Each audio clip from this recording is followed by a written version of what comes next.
Welcome to the Thoughtful Entrepreneur Show. I'm Josh Elledge, founder and CEO of UpMyInfluence.com. We turn entrepreneurs into media celebrities, grow their authority, and help them build partnerships with top influencers.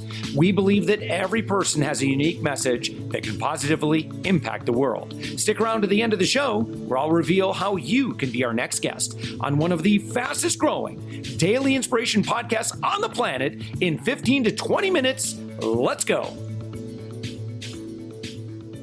Hey everyone, welcome to The Thoughtful Entrepreneur. I am your host, Jen Amos, and today I have with me the CEO and founder of SkyTeam, Morag Barrett. Morag, welcome to the show.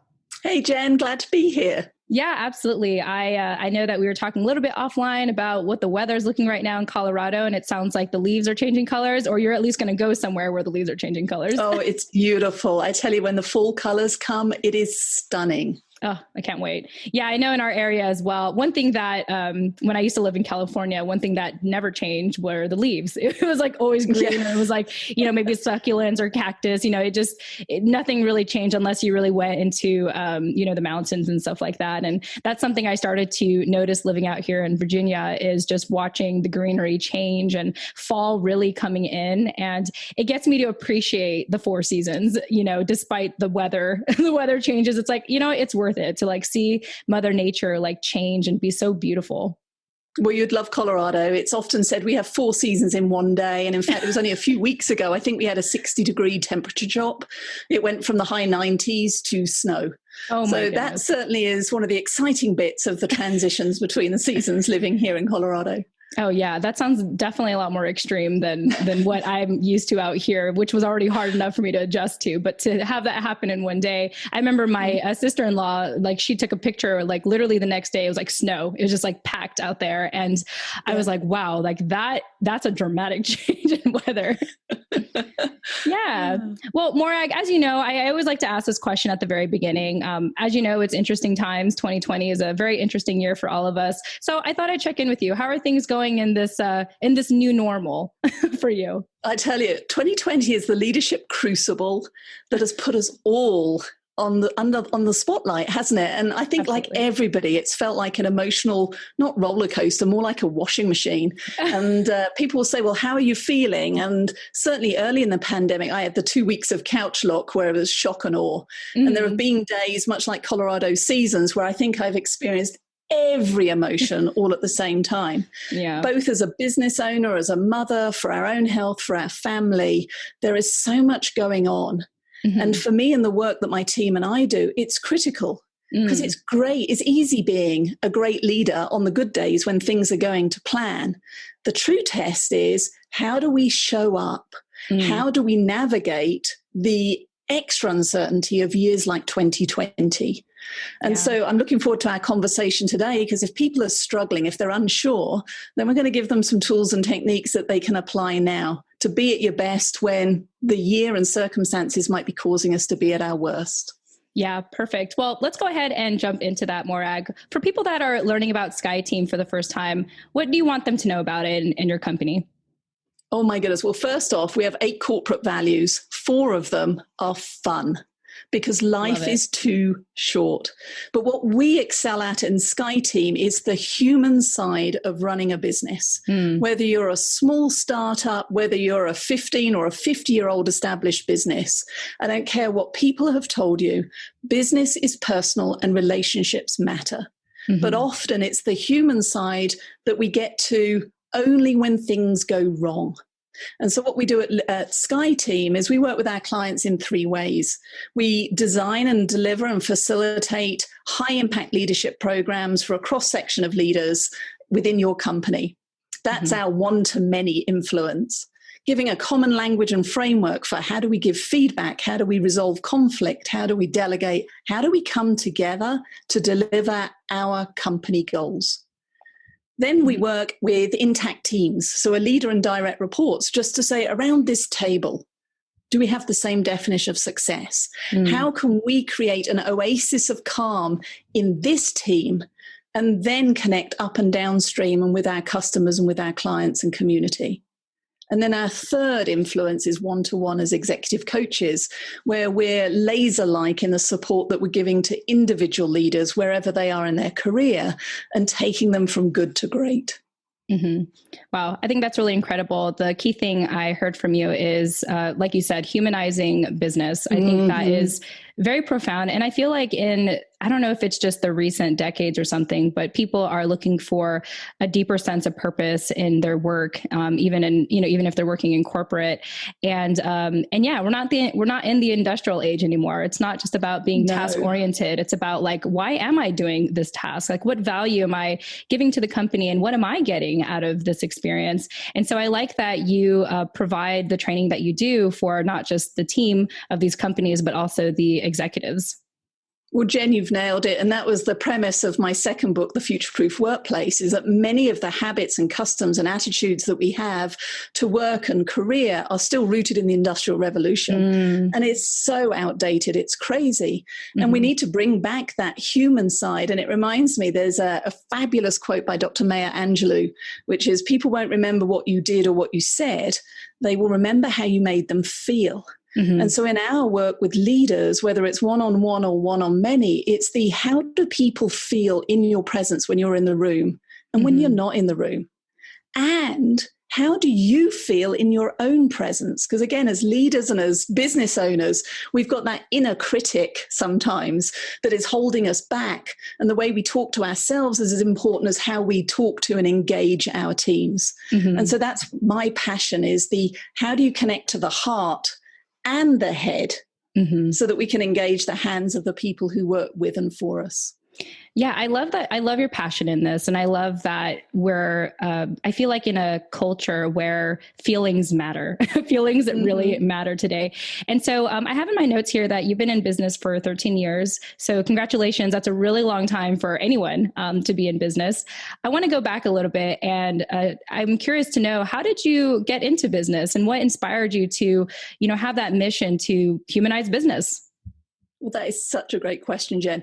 So I'm probably on my 5th career, but the reality is I was going to be an engineer. And so 80% of the clients that we work with at SkyTeam are IT, technology, engineering, very logical, pragmatic thinkers.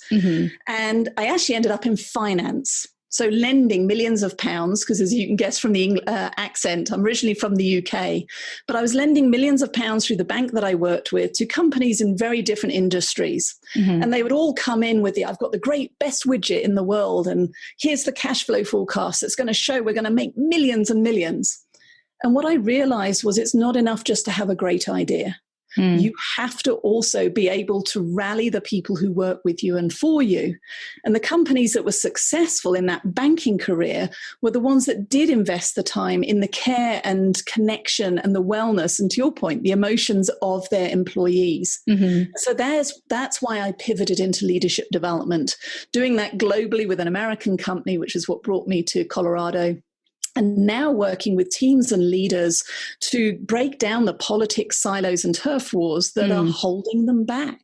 Yeah, absolutely. Well, let's talk for people that are maybe interested in working with you. Can you give us a couple of examples? And you don't have to mention names, but maybe clientele that you worked with. And what does it typically look like for a client to work with you?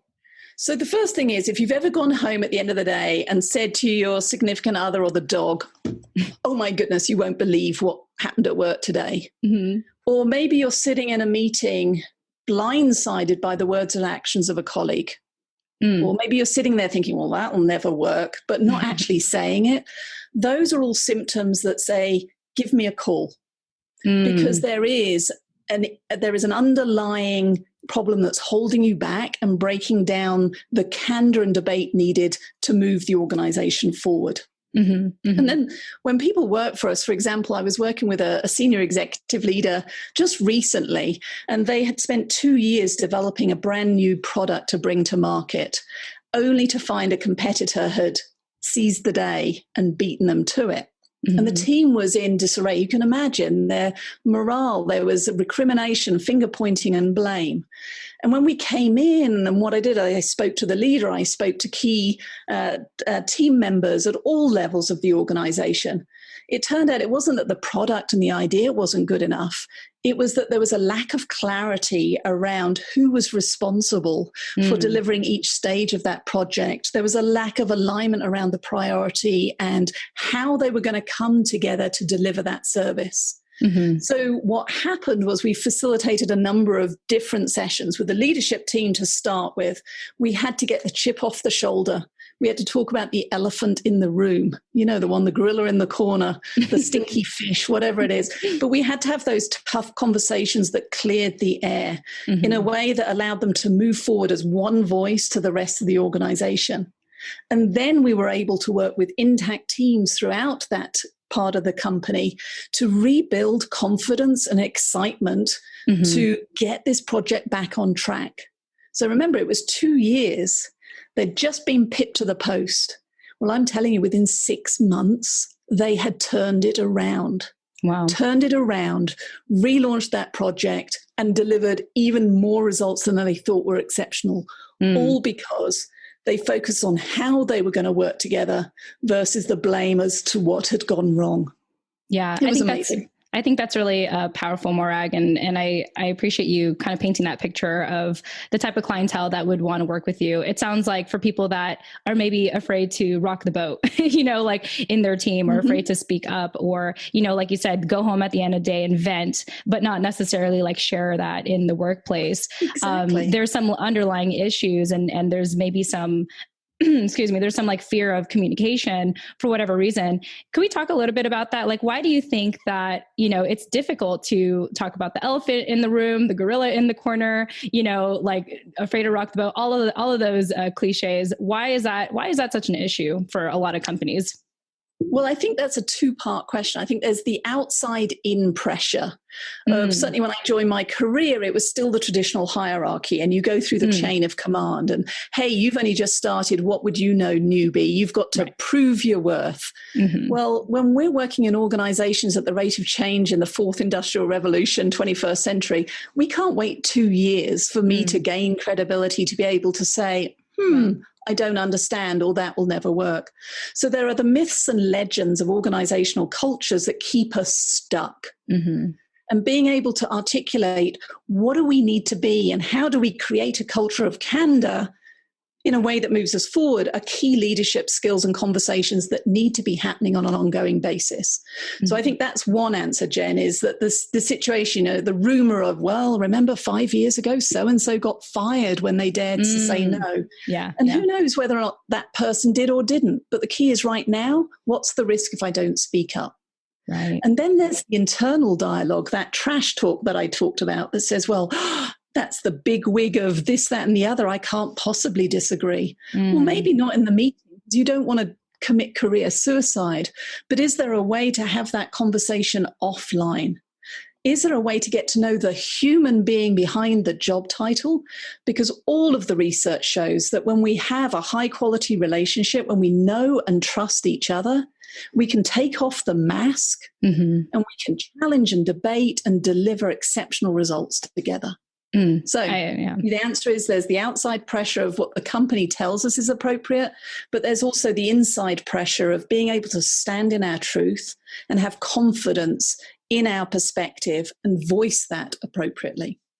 Yeah, I like a keyword appropriately, right? Because like you said, we don't want people to commit career suicide by blowing up in the conference room or in those meetings with the staff. And there is a tasteful way to do it. It's just about having the right tools to do that. And obviously, Morag, that's what you do with your company. Yeah. I mean, I remember working with a senior executive in another organization who'd got a new team and been brought in to help bring this team together.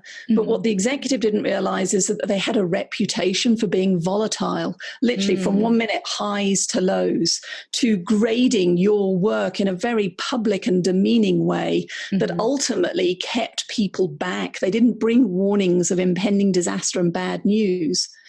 And during the team event that I facilitated, this executive did lose their rag. They did blow their top.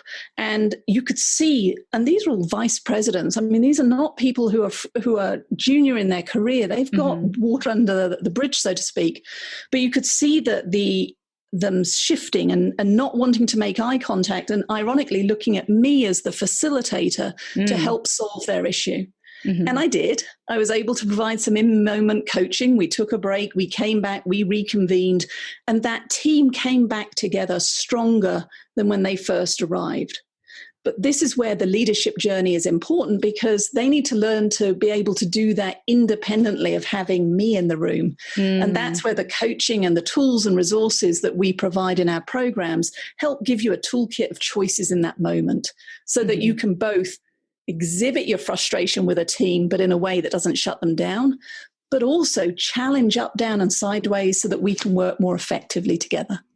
Yeah, Morag, you're like the therapist for companies and businesses and for execs. That's what it sounds like to me, because you're addressing feelings, you're, talking about the tools to communicate better, and how do you make that sustainable even after you're gone? It's funny you should mention that, because my colleague Eric Spencer, he has a weekly event that he calls the Corporate Bartender, just for that. Because you know how we go into the bar and the bartender says, well, how are you doing? And then you spill your soul to a complete stranger. Yeah. So his whole philosophy is around, where do you go? Certainly as you move through your career, or if you're a solopreneur, who can you go and vent to?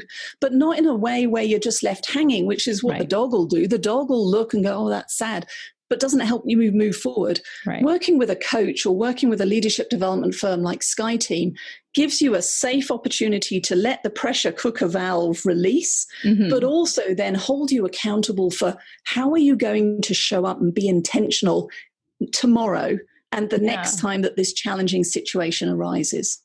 Yeah, that's very powerful. So being in business for 13 years now, Morag, I have to ask you, what are you most proud of in the 13 years you've been in business? What stands out to you? What's like, that's the reason why I keep doing what I'm doing? When I see the ripple effect, and my team and I, we start every Friday staff meeting with what we call ripples and joys.